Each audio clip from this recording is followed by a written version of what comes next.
Good afternoon. How are we all? It's my pleasure today to have my first guest on the Numbers People Live. I've been connected to Meg through LinkedIn for a while now, and I love what she does in terms of being a person and what she does for the community. And I think more so than others here on LinkedIn, she's doing a lot for candidates, and certainly with her business RecruitableHub, she's making a difference and making a mark. But Meg is, I'll let you introduce yourself a bit further, Meg. But Meg is she's a trainer, she's a speaker, she's an author, she's a business owner, she's a jack of all trades, and engaging and charismatic, to say the least, as well. So I'll hand it over to you, Meg, and we'll kick off the presentation, what we're going to talk about shortly. I'm so sorry. You won't believe this, but my Wi-Fi is really playing up, of course. It'll only ever do that when in high stakes moments. No, Richard, thank you so much for having me. I'm really excited to be here. I love what you...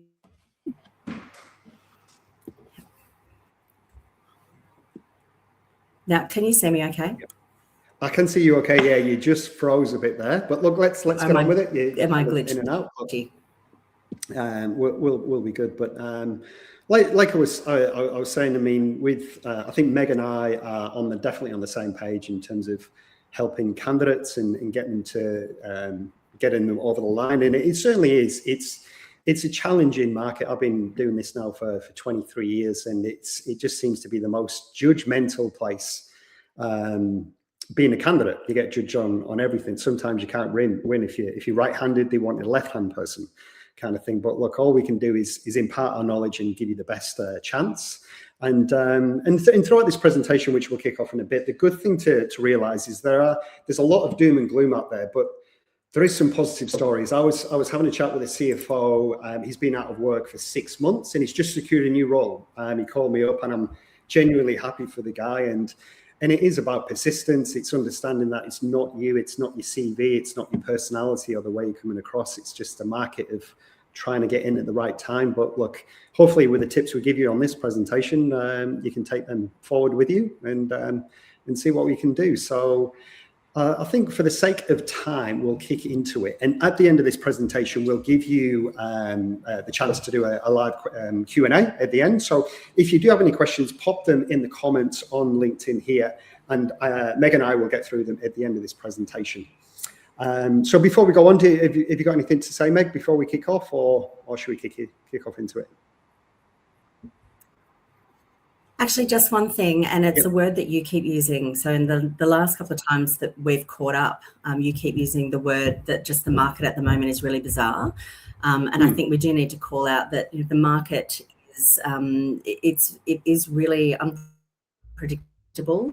It's different from anything that I've seen, and I think it's really important to just acknowledge that that word bizarre is probably what we're going to be unpacking today. Yeah, it's true. I think it's probably the best word to describe the market. The amount of stories we hear, we shake our heads every week. We're just like, what's going on, kind of thing. But yeah, it's and today it's a good segue onto most job search advice was written for a market that doesn't exist anymore. We're certainly in waters we've never explored. So so this is a bit about Meg. She's, like I touched on before, she is an author, she's a speaker, she's a trainer. Check out her website, RecruitableHub, and her website, I think it's megsalter.com.au. She certainly helps organizations unpack and get unstuck. So we'll kick on into it. So it's, this is what we're going to cover off today. It's 4 topics about the real challenges that we're facing in the market, how to be proactive, your profiling, your network, and a good topic we're going to focus on at the end is about staying hopeful. Like, isn't as bad as it can seem to you on certain days. So we'll certainly cover off on that topic later on today. So these are the real challenges we're all facing. I was having a chat with a person today, a CFO, and basically he said to me, "There's no point applying for a job." If he sees an advert on Seek or LinkedIn, he's at that point now where he's like, there's no point me applying for it because I'm one of, like we touched on here, 400 applicants. And it is like, how do you differentiate yourself when the numbers are that big? And look, yeah, no one's reading them. I can more or less guarantee the person at the end if that system is not reading 400 applications.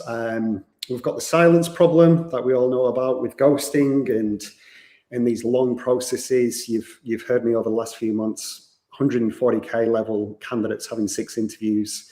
It's just, again, just a bit nonsense and bizarre. But yeah, ghosting's become normalized. It's silence is the answer, which is just so disappointing. And the AI problem as well. AI writes the applications, filters them. If you don't use AI, it's to your detriment. If you do, it's to your detriment. Like it's hard. You can't win these days. And I've touched on here as well the confidence problem as well. Like that self-doubt. It's an interesting thing. Self-doubt. It really kicks in when things aren't going your way or you're not getting traction like you used to a few years ago. It's like, well, it must be me. It's got to be me. It's something I'm saying or I'm doing, and it's just not the case. It's that whole Ted Lasso, believe in yourself and things, and it's true. You just got to understand it's not you. But have you got anything to add on this slide, Meg? Or? Yeah, look, heaps actually. Like the conversations I'm having at the moment, and a lot of the connections and comments that I'm getting on LinkedIn and on my posts are really highlighting that these 4 things are a real issue, and they're a real issue. Obviously, it's an issue on both sides. So I think we do have to recognise that employers and recruiters are absolutely drowning because of the volume problem, and the AI problem obviously compacts that as well, because everything that they're getting just looks exactly the same. It's the same format. It's the same template. Like it's all the cover letters are almost indiscriminate now. So, that volume problem is certainly affecting both sides. Yeah. Seek itself is reporting that it is seeing record high applications for every role that they're advertising. So, that's coming from Seek. So you can only imagine that, recruiters and employers are absolutely drowning.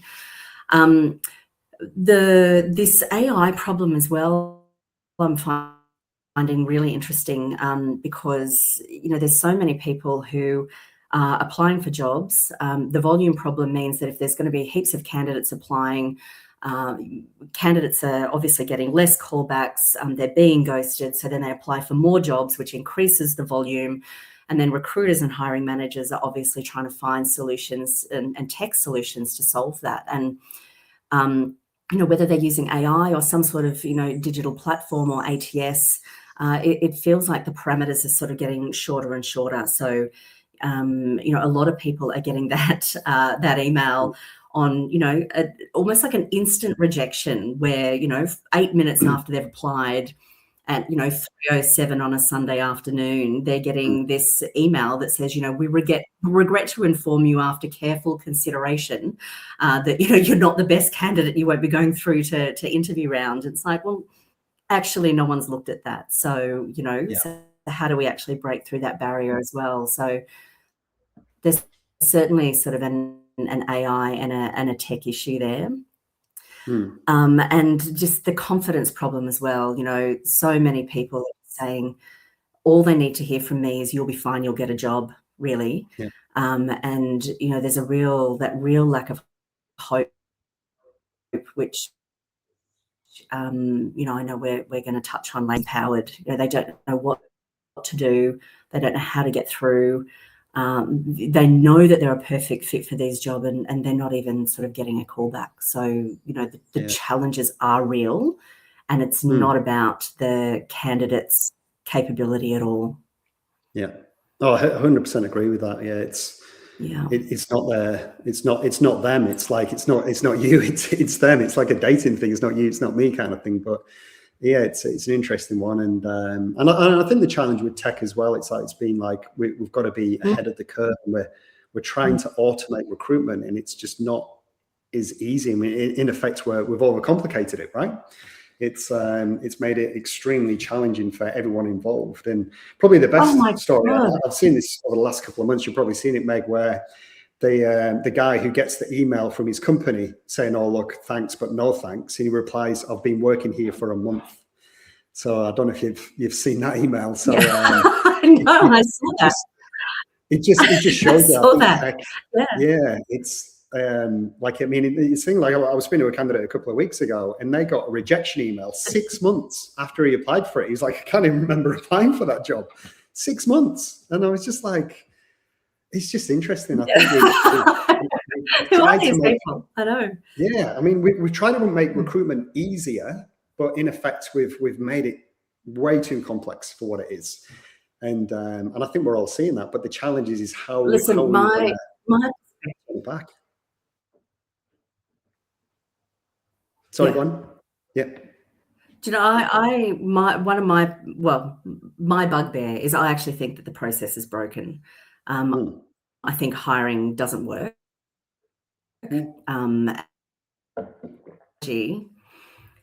Putting technology into the different sort of bottlenecks and trying to fix it isn't going to solve the whole solution of the process being broken. So that's a huge problem.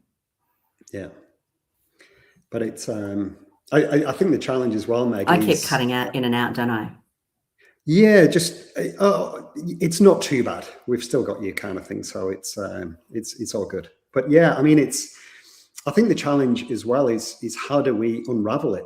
Like, apology. This is the problem with digital. So sorry, say again, Meg. You just cut out there again. This is a classic example with digital. Like even just now, you know, we're using a platform, we're doing a LinkedIn Live, we're trying to connect with people, and this is exactly what's happening. I was speaking to a candidate just a couple of days ago, and she was telling me about how she'd been interviewed by an AI bot. And what happened is that AI bot, I don't know if there's anyone watching who has been interviewed as well by AI, but apparently if you pause, it assumes that you've finished the question. Yep. So, and then it just goes to the next question. And so she said that, and this is her words, not mine, but she said she felt like she was going to come across as if she had an addiction to speed or cocaine, because she just couldn't stop. She just had to keep talking so that it wouldn't pause at all, because if it paused, it would go to the next question and she couldn't get all the information in. And you know, I think we're all trying to solve the same problem, but with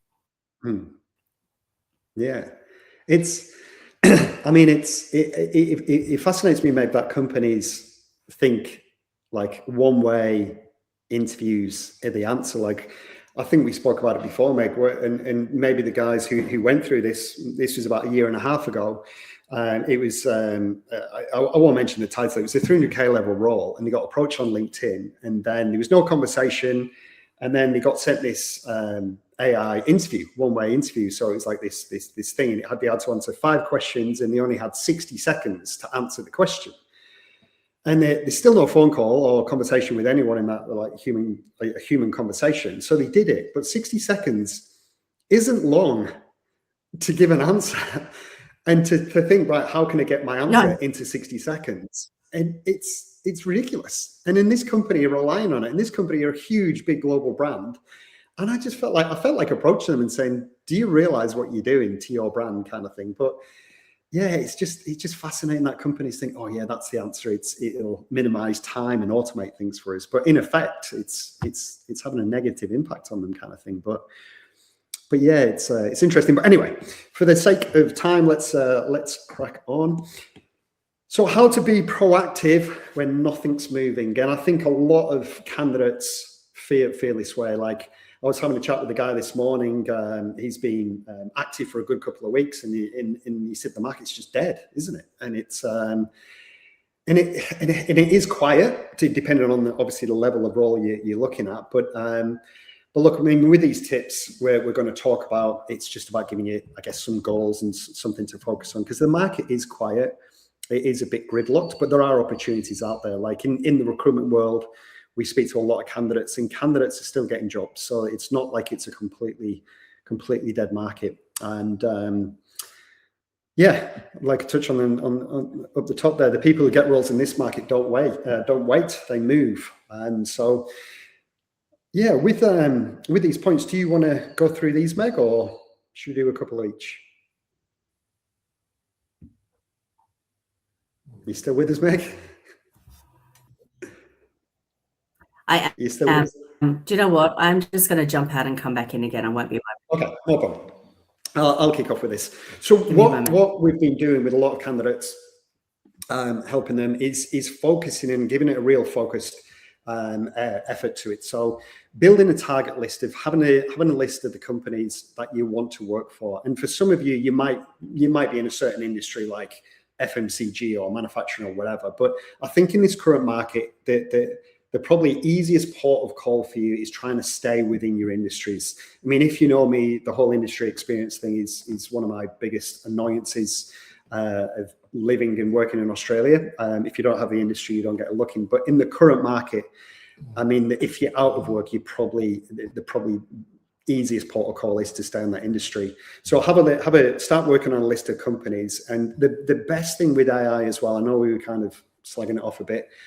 The thing with Claude, the thing with ChatGPT, you can search companies in your areas. Who do I need to contact? Who is the MD, the CFO, the finance manager? And it gives you a lot of information that even a couple of years ago we weren't even a party to. So it is about really having a look. Well, where am I realistically going to get a job from in this market? What companies do I like? Obviously, the ones you've not heard of, just exclude them. But I mean, the ones you don't hold in high regard, exclude them, but like really focus on that list. So I want to work for A, B, C, D companies, and then it's about real, like, who are the people in those companies, and let's attack them proactively.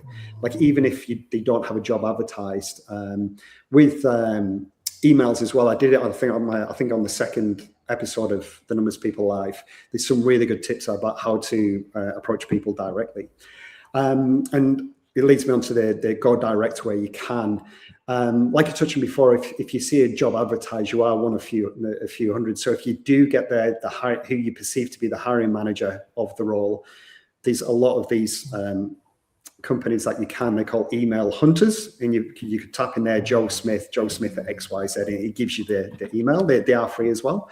And again, on that episode number 2, you've just got to do the direct email. It's worth doing. And I think with any application now, it's about just putting your best foot forward, right? You've just got to like do everything I can. I want to work for that company. Have I approached the people in that business who I think would hire me? And look, you've done it, tick it off. And that leads on to that weekly rhythm. I was having a chat with a lady just before the show kicked off, and I was telling her, and I think it's good advice. I've given this over the last couple of years. Like when you're job hunting, spend the first couple of hours of your day job hunting, speaking to your network, doing your emails, doing your research, whatever you need to do, and then try and enjoy the rest of your day. Because if you were just job hunting all day, every day, you'd just be banging your head against a wall. So have that goals and plan like you would do when you're normally working, and just have that for your daily structure. And put here, structure beats motivation, and it's good to know that you're still achieving something every day. It's like I put here, you can't feel your way through a slow market, but look, you're doing everything you can. And like I touched on, it's not you, it is this market. But like, all we can do is just put the best foot forward. And I've put as well as I've led from that direct approach. Keep on following up. To give you some insight in the recruitment world, when we send emails out to our clients, a lot of the first emails are ignored, but when we follow up saying, "Oh, what did you think of this candidate or this profile," or things like that, the amount of people that respond to that email is 10 times as many as the ones who ignore the first one. So definitely follow up and look, following up twice. Why not? Give it a go. Like a lot of people do get a lot of emails in their correspondence gets lost. I was looking just today without my emails. I've had 20 emails from recruitment companies trying to sell me like systems and AI lead generation facilities. 20 I've had today, just this morning. So keep on following up. I mean, you've just got to do everything you can to put your best foot forward. So building your profile and network, and hopefully, Meg will get back to us shortly, but building your profile and network. Sorry, you're back, Meg? I'm here. I just turned my camera. I'm here, but I've just turned my camera off. Okay. Can you hear me okay? Yeah, I can hear you fine. Yeah, it's good. Yeah. Yeah. Just a couple of things to add. Yeah. A couple of things just to add for that last slide. I think a lot of people are really they're not feeling very confident, and they're feeling there's quite a bit of number of people I've been talking to have been made redundant, and they're feeling quite a bit of shame. Yeah. And I think that can actually hinder people just asking for help. There's no shame in asking for help. There's no shame, and I know there's a couple of people on this call here who have actually reached out to me directly just to meet with me and get my advice. And I think it's really important that you do just feel not even brave enough, but you just feel confident enough to ask for help if you need it. Yeah. Just on the target list as well, one of the things I think people forget is that the reason they're going to get employed or the reason they're going to get an interview is because they're solving a problem that the company has. And so what you really need to do is make sure that you're pitching and positioning yourself so that you understand what the problem is that you can solve, and then positioning yourself effectively for that, which can be really difficult.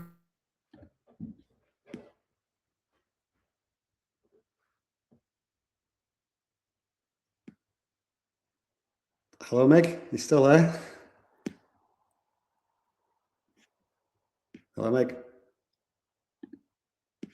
No. All right. Well, hey, look, we'll get back. We'll get back to Meg shortly. Hey, are you there, Meg? Hello. No. Oh God, I am. This is just an absolute textbook in why digital doesn't work. Communications. No, that's all good. So you just cut off. Maybe about 20 seconds. With the positioning, I just think it's really important that everyone is positioning themselves so they know the problem that they're going to be solving.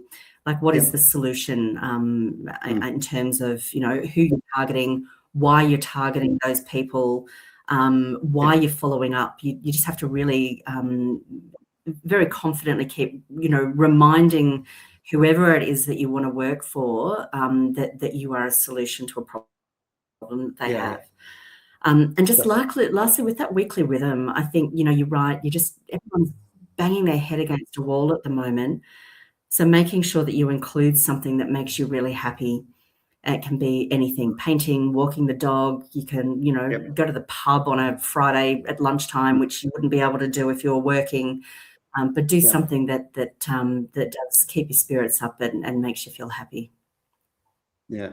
No, it's and to your point before I just got to cut off that people feeling shame when they're getting made redundant. I mean, what I'd say, in the last few years, I've never experienced so many amazing people getting made redundant. It's not like a few years ago, perceptually wise, it was just the poor people that got made redundant. But these days, it's just not the case at all. So if you're feeling like that, it's definitely not there. It's not you. It's just the way I look at redundancies, and I think this is the truth. You probably can agree with me, Meg. Like these large corporates, they get the McKinseys, the Bains, and they have a junior analyst looking at a spreadsheet, and your name is next to a salary, and they just basically highlight that. There's no emotion to it. It's very objective, and just that salary banding you take out. And you could be the best person in the company, and I believe that's the way it happens. Yeah. Yeah. Sorry, Meg. It's definitely it's a cost saving thing at the moment. I mean, I'm speaking to people who are being made redundant for the almost the second and the third time in the last couple of years, and it really isn't because of them. It's difficult to not take it personally, but it's very, very difficult, I think, just to sort of acknowledge that it's probably the role, it's probably that division. There's automation, there's offshoring, etc. But it's not about the person. Yeah. No, it's true. It's hard not to take it personally because obviously it happened to you. But look, it's just about being resilient and and understanding it's not you, it's just the current economy and business environment. And onwards and upwards is the way I look at it. It's and do you know what, Meg? I've heard of a lot of people as well who are keen to make a move anyway, and it's kind of like the kick up the backside they need. Although they don't want that kick up the backside, it gets them to start looking more. So it's not a bad thing at all. And do you know what? I can probably, off the top of my head, I know a lot of stories where people have been made redundant and got a better opportunity a couple of months later than what they were in. So it can work in your favor as well. You've just got to think positively. So LinkedIn, about building your profile and your networking. Absolutely. And, networking, it's an interesting one. But do you want to talk about this, Meg? Do you want to kick off with this? Oh, listen, this is absolutely essential. And this is one of the ways that you can actually position yourself as well. Every recruiter and every hiring manager at every single level is going to be looking at your LinkedIn profile.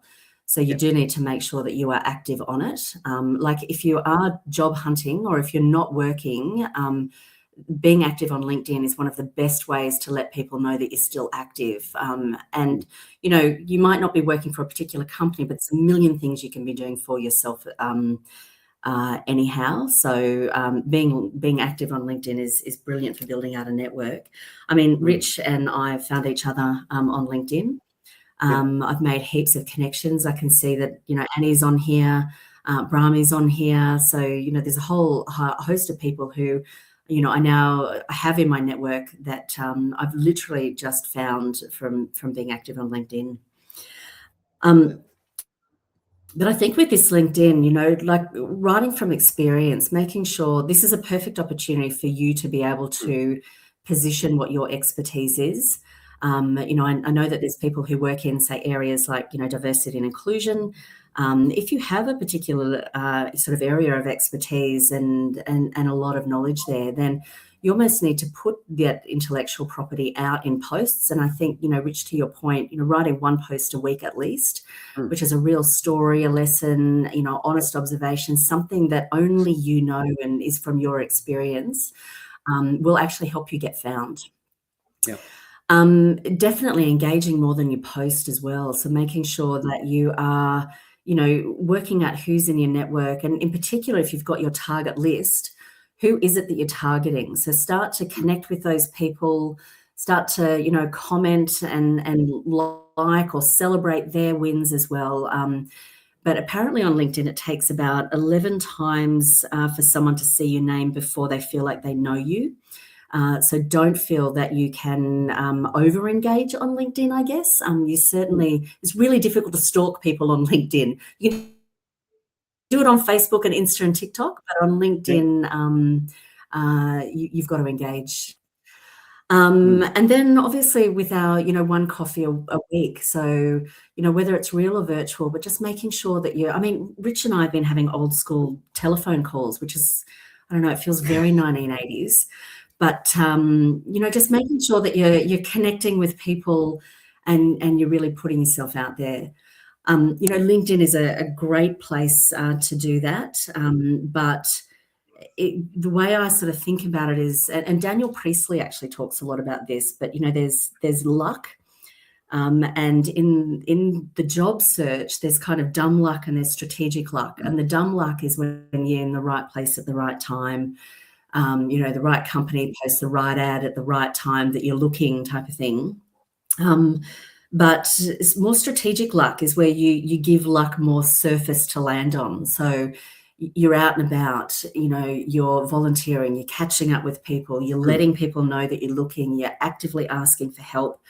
You're active on LinkedIn and social media, you're cleaning up your professional profile. All of that sort of stuff it will make it much easier for luck to land on you. No, definitely, yeah. I completely agree. It's about creating your own luck, isn't it? And I'm a big believer in that. The more, I think I put here, consistency compounds faster than an algorithm.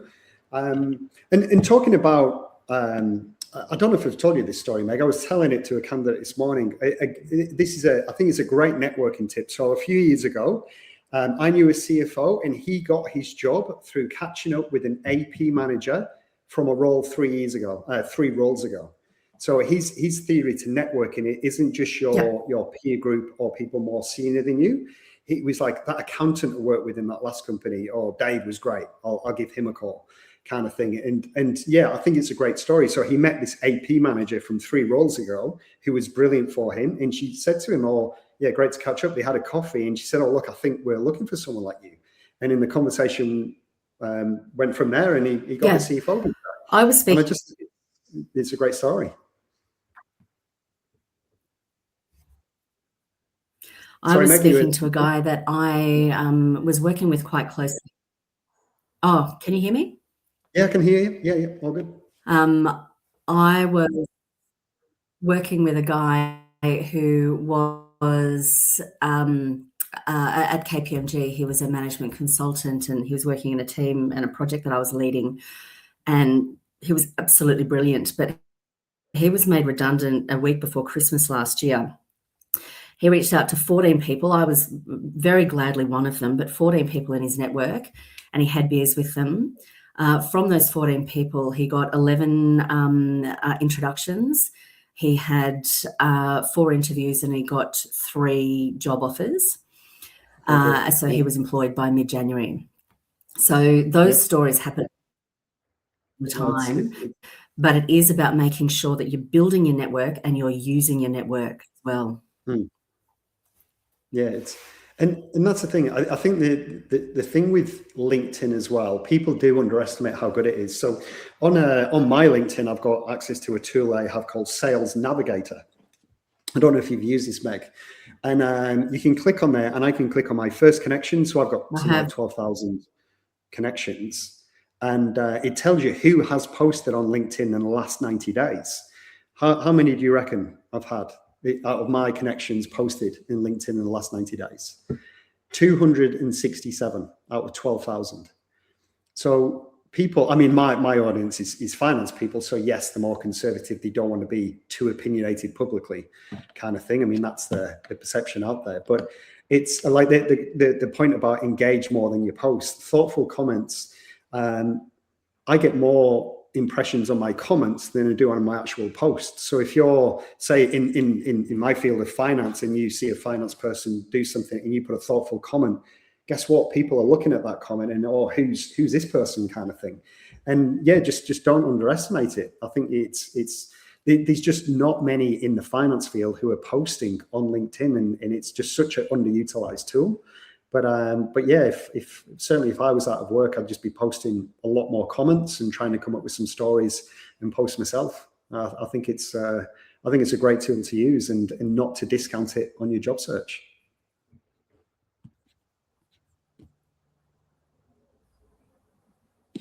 Are you still there, Meg?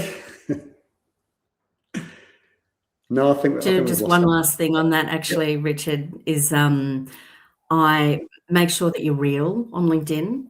So it's the real stuff that's cutting through. So if you're overly formal and overly professional, it's actually not cutting through at the moment. So I try to make sure, I'm writing my own stuff. I do get AI to check it, and just, spelling and grammar and that sort of jargon. But I'm writing my own stuff, and I think my voice is coming through. I swear a lot less on LinkedIn, but I'm definitely very, very me, I think, is what really comes across. Yeah, being very, I mean, you come across very authentic and genuine, and that's what people buy off, right? Like, and that's the thing with posting comments and stuff. That's you. Just don't underestimate it. It can certainly be powerful. And we touched on this before, Meg. Staying hopeful when everything's grinding to a halt. The market is slow. I mean, it's one of those, like working in recruitment, like it is. Like you start every day being positive and optimistic, and you do hear of things happening, but without a doubt, the market is slow, and we've just got to get on with it. But yeah, being hopeful and being positive and having that belief in yourself, it's hard to do that every day. But like it's being hopeful is key to your search at the moment. So, do you want to take the lead on this slide, Meg? Are you still there? No, it's all right. Yeah, so Yeah, I'll go definitely. through these, and when we get Meg So back, this, she can. yeah, So listen, I mean, hope is so incredibly important, for a couple of reasons. I'm going to kill my Wi-Fi provider, just so you know. I'm switching after this. This is so frustrating. it's all good. But staying hopeful is just so important, and it's really important because obviously the thing that's going to get you hired is your ability to position yourself, your ability to remain confident as well, and to really sort of put your best foot forward. It's so difficult to do that when you feel like a piece of dried up dog crap. So I think it is really important to make sure that you take care of yourself. There's definitely some things that you can do. I think making sure that you are connected. It can be a very, very lonely job hunting in particular at the moment, because you're not even hearing back from people that you're applying to. But volunteering is fantastic. Make sure you keep up with your hobbies or take up new hobbies. But, volunteering is great because of your own situation. But it also allows for people to see you in action. So quite often, I know people who have been volunteering and they have been referred to, to other jobs just because, their attitude, their efficiency, their, everything that people are looking for and looking to hire, they're actually exhibiting in their volunteering role. So I'd certainly get out and get amongst it, and make sure as well that I love that build while you wait as well. So invest in yourself. Like make sure that so do courses, do certifications.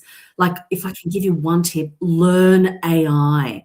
You need to have AI fluency an understanding of AI as a technical tool on your resume. So many people don't.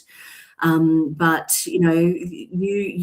this is your opportunity to do everything that you didn't have time to do when you were working. So make sure that you really invest in, get fit. I don't know, I'd say stop drinking, but I already drink too much, so I'm never going to do that. But just make sure that you are making the most of your time. And the other thing with this as well, Rich, I do just want to, I was on LinkedIn earlier today and I saw this fantastic post that someone had shared of a cover letter that really stood out. And the cover letter was basically, I'm applying for this role. Yeah, I think we've got the same algorithm, but, I saw this role and it's fantastic. And here's an example, bio for your website, if I am to be successful and be hired by you. And it literally wrote their bio. And it was bloody brilliant. I read the entire thing. I shared it with another person who's job seeking, because I think we have to just remember that, if what you're doing isn't working, then do something different. And if that means having a bit more fun with it, or putting a bit more personality into stuff, or, whatever it might do, if you're already not getting callbacks, then try some different things and you might still not get callbacks, but you won't be any worse off, and you'll have had a better time. Yeah. So, it's true. Like what is the worst that can happen? Like you're in the same position. Yeah. Give it a go. Yeah. Try to have some fun there.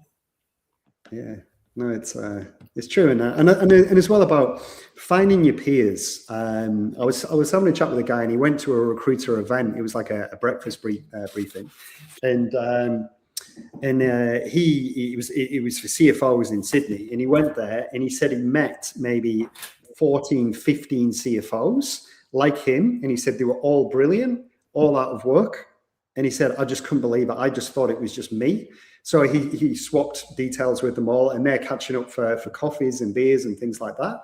And I just thought, how good's that? Like for him, like you're definitely not alone. There's a lot of people going through the same thing, and it's and just having that kind of soundboard with people who are experiencing what you're experiencing. So he's created this network of on the back of this recruiter breakfast brief. And I don't know if they know about that, but he really appreciates that kind of introduction that community. But yeah, it's just about keeping yourself busy. And to your point about the side projects and volunteering and things like that, it just gives you a bit more purpose as well, and kind of takes your mind off job hunting. And it is to a certain extent, it's a process, and you just got to kind of get through it. But I do believe, like, you've got to stay hopeful. It's interesting, like when you think it's not going to happen, it does happen. And look, you'll certainly get there. And I think just looking at this slide here, it's like, this is a marathon, not a sprint. And it is at the moment, it's not a sprint. Things do take a while. So just try and enjoy the ride, although it is difficult. But yeah, it's just having that belief and keeping hope. And I've put here that the market will change eventually. Again, I was having a chat with someone yesterday, like working in recruitment, it's like a roller coaster. The other thing, Rich, Sorry? Hello, Meg, you there? I'll carry on. So recruitment is like a roller coaster. It goes up and it comes down and everything, but it's always like that. And this is a protracted long period. I am here. Yeah, right. It's a protracted long period of quietness, and it will change. History tells us that the market will come back, and there will be a lot of opportunities. So I do believe it's like how you show up while you wait is what you'll be remembered for. So it's just about doing everything you can. And I know it's certainly uncomfortable for a lot of people trying to push yourself out there. And certainly in my space as well, finance people aren't known for selling themselves, but I believe anyone can sell themselves. It's just, pushing yourself a little bit into the out your comfort zone, but you'll certainly get there. Are you still there, Meg? I am right here. Yep, good. Have you got anything else to add? I do. I just wanted to say that there are a lot of good news stories out there. And one thing that I would recommend is making sure that you're touching base with other people as well. So I know that it feels very isolating, but build up a bit of a community around who else is going through a similar thing, similar to the CFO story. But just make sure that you do take time as well to check in with them for two reasons. One, you're all standing on the ledge together. Secondly, just because there are good news stories. There's a lot of people who are getting really jobs, and there's a lot of people, a lot of employers out there who are looking for really good people. So sometimes it just feels like the universe might be taking its goddamn time about it, but hang in there and really, look for the gold nuggets, because they are out there.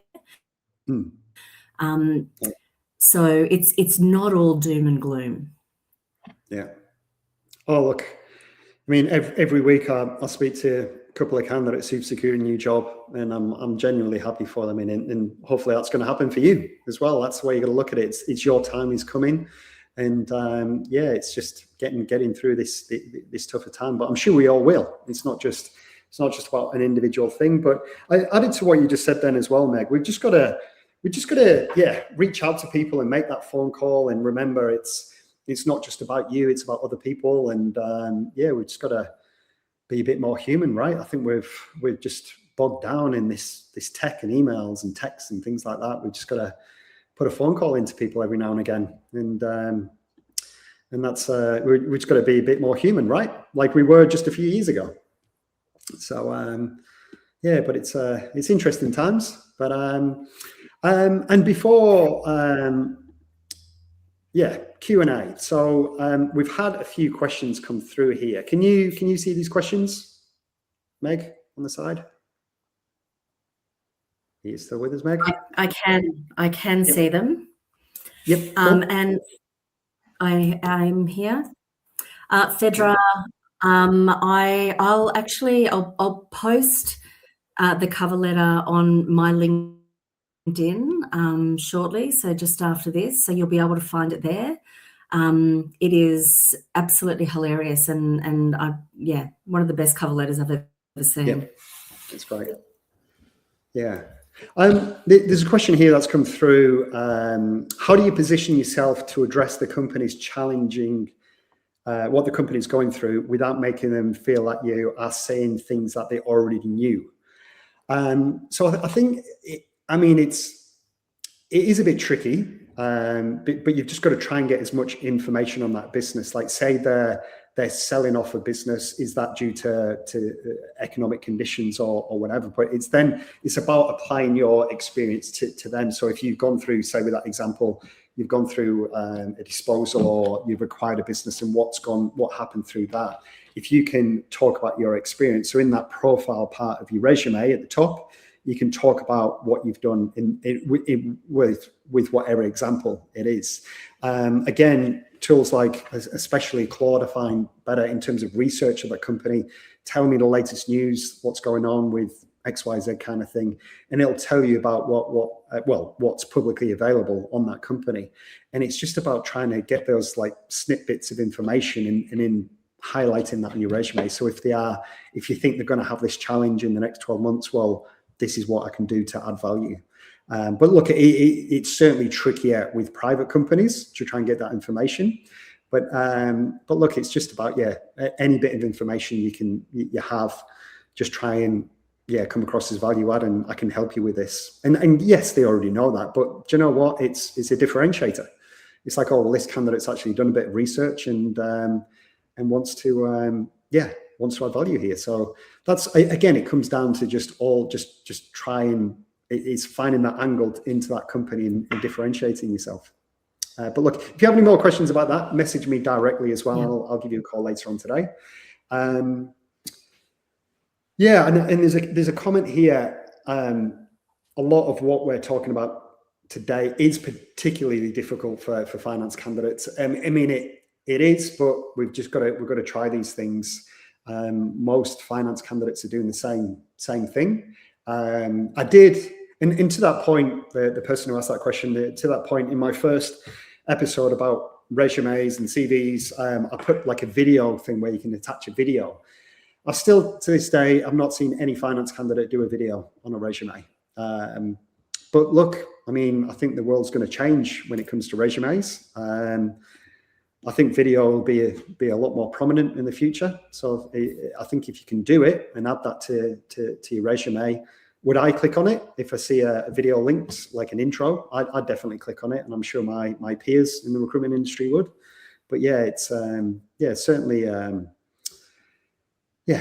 challenging, but all we can do is give it a go, right? So anything to add, Meg? Can I just make a comment on that, actually? Yeah, so just a couple of things here. So just with Annie, with the positioning yourself,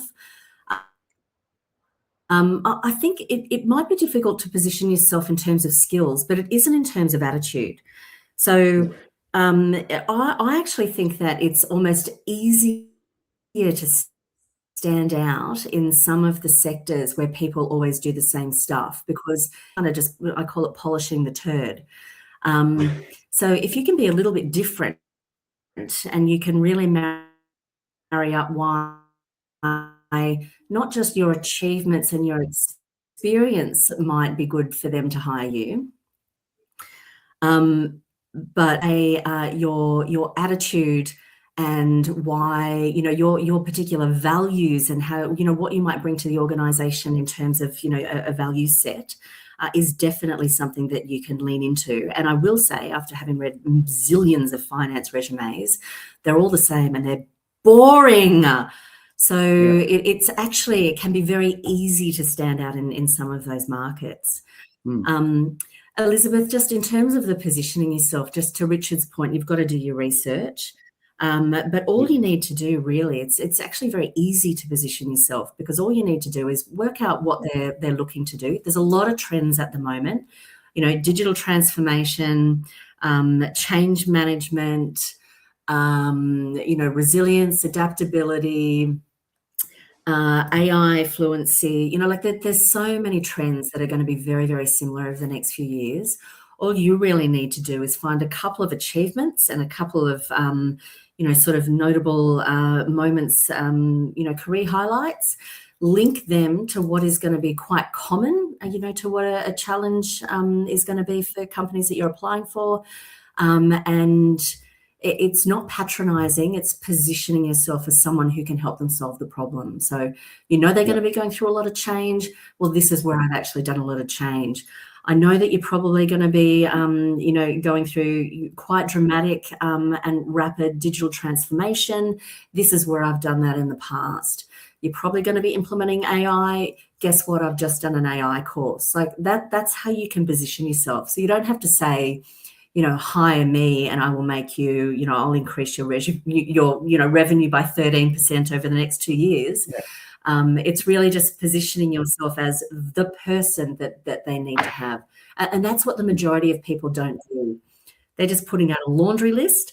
This is what I've done. And then it's the wet finger in the wind. I might or might not be the right person, but, your job in positioning yourself is to say, I am the right person because I know that you're going to be doing this because everyone's doing this and I've done it in the past. Yeah, that's great. And it's about being confident, isn't it? It's like, this is why you should hire me, and having that belief. It's and I do agree, Meg, like working in finance, like it is fascinating. And to Annie's comment, like, and they should hire you. You've got exactly. Yeah.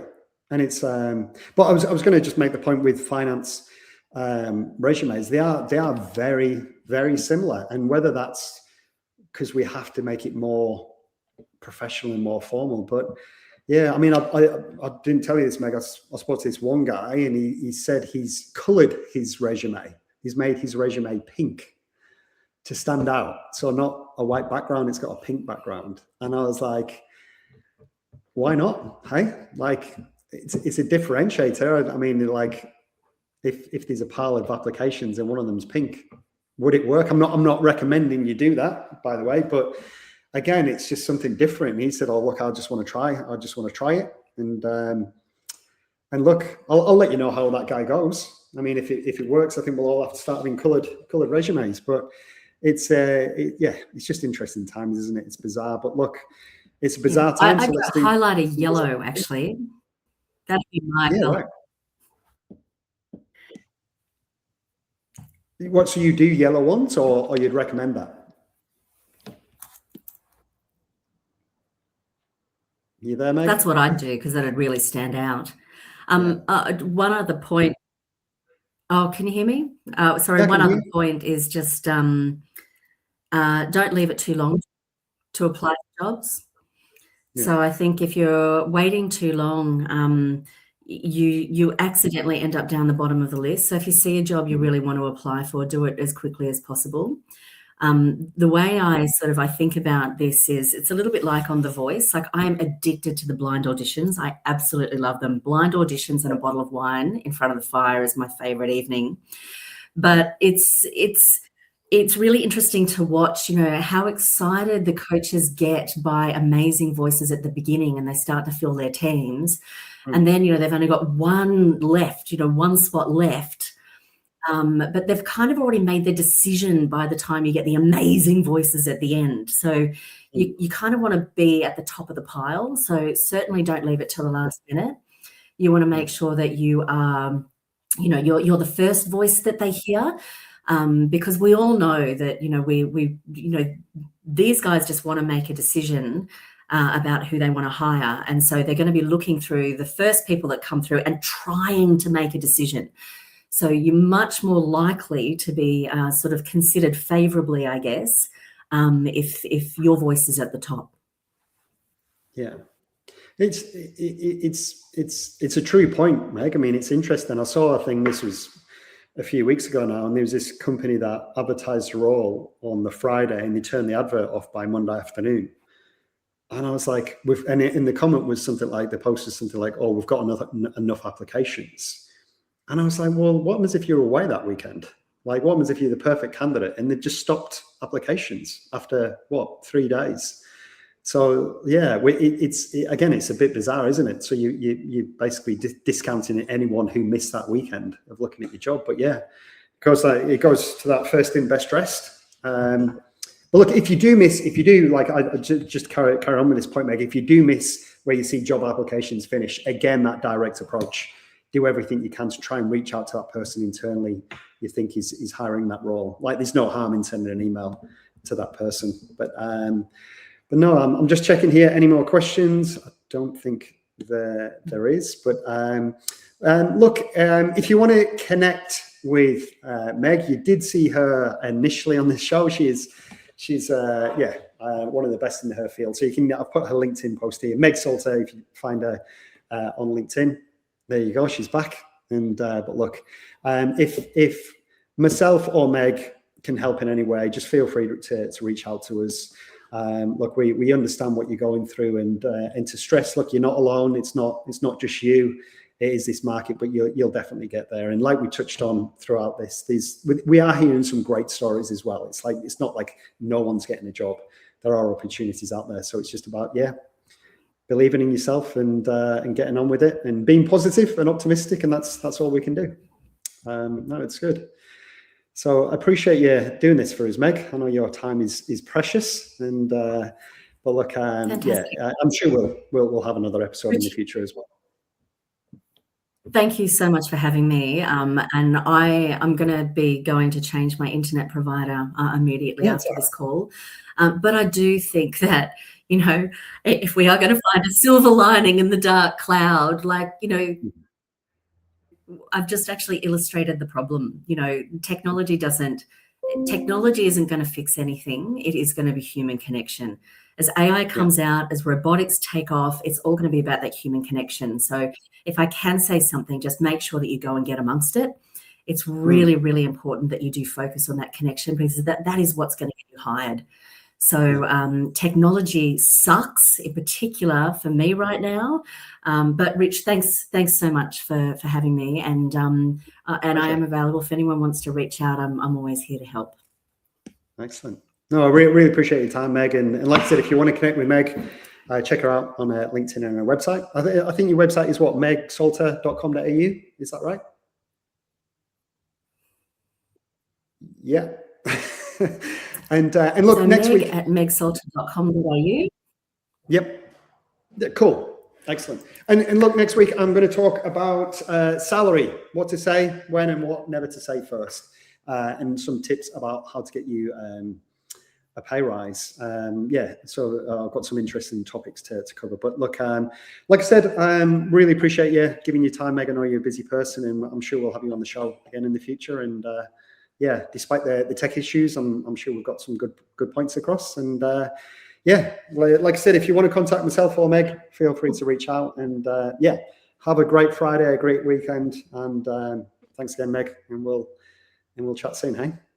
Excellent. Thanks, guys. Chat soon. Fantastic. Bye-bye. See you. Bye.